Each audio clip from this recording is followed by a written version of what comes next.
It's time for episode 53 of The Crisis Show here on Google Hangouts and on YouTube. Welcome. My name is Rich Klein. I'm president of Rich Klein Crisis Management and founder and host of The Crisis Show. It's Wednesday, October 2nd, 2013. I just returned from a 2-day business trip in which I conducted intensive media training of a college president as well as key members of his administration.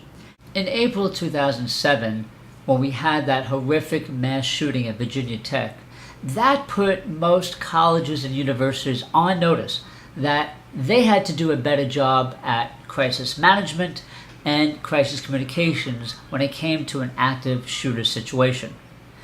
And while I believe that most colleges and universities have done a good job at improving in those areas, there are many other crisis situations that may be on their minds, but maybe have not received as much attention when it comes to improving crisis management and crisis communications. And so what I'm going to do in this abbreviated version of the Crisis Show today is to give you a list of some of those crisis situations that every campus administration needs to pay attention to.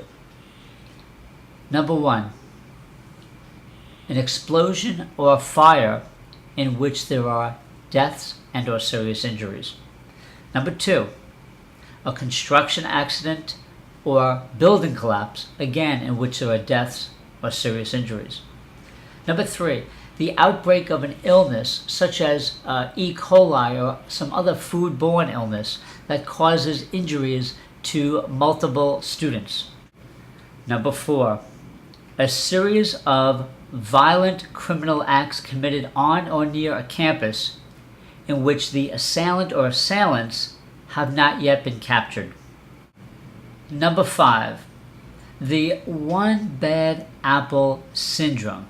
That's when one member of the administration, one member of the faculty, one employee of the college creates an environment that is either abusive or hostile. For example, you may have a professor who has been accused by multiple people of sexual harassment. Or you may have a high-level employee who has made bigoted statements or displayed racist materials that are deemed offensive to everyone. These kinds of situations, they have to be treated very seriously. So now that we've identified 5 key high-level crisis situations that a campus administration could face, what do we do about them? How do we respond? Do we respond?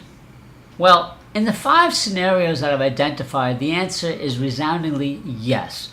The next step for you as a college president or college administration is to figure out who you need to reach out to today to make sure when a crisis hits, you guys are on the same page. So for example, we talked about a fire, an explosion, a construction accident. Obviously, you need to make sure you have good, solid relations and communication channels with your fire department, your local EMS officials, and anyone else in the community who might be helpful in that kind of disaster situation. If you have a situation like foodborne illness that stems from on-campus restaurants or cafeterias, then you need to make sure that your infirmary, your local hospitals are in communication with you long before there's a crisis situation.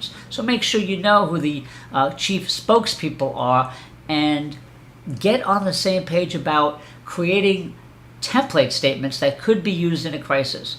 So now that I've identified these crisis situations, I hopefully have stimulated some of your thinking about who you need to talk to, the kinds of messaging that you need to develop now, not tomorrow, now, and begin rehearsing with the people you need to rehearse with for those scenarios so that in the event of a disaster or a similar crisis situation, you guys can operate seamlessly as one team.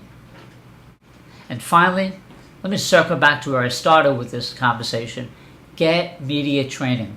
Get your president and your key administration officials media training so they are comfortable when they have to, and I say have to, face the cameras and microphones in the event of a tragedy or similar crisis that requires the presence of a college president, provost, and other high-level officials. If you'd like some more information, please visit www.richkleincrisis.com, and of course the Crisis Show website, which we have archived this episode and the 52 past episodes of The Crisis Show since June 2012. And you can find all those episodes and show notes at www.thecrisisshow.com. So I hope I've stimulated some of your thinking on these issues. I hope you will take prompt action to make sure you're prepared for these situations.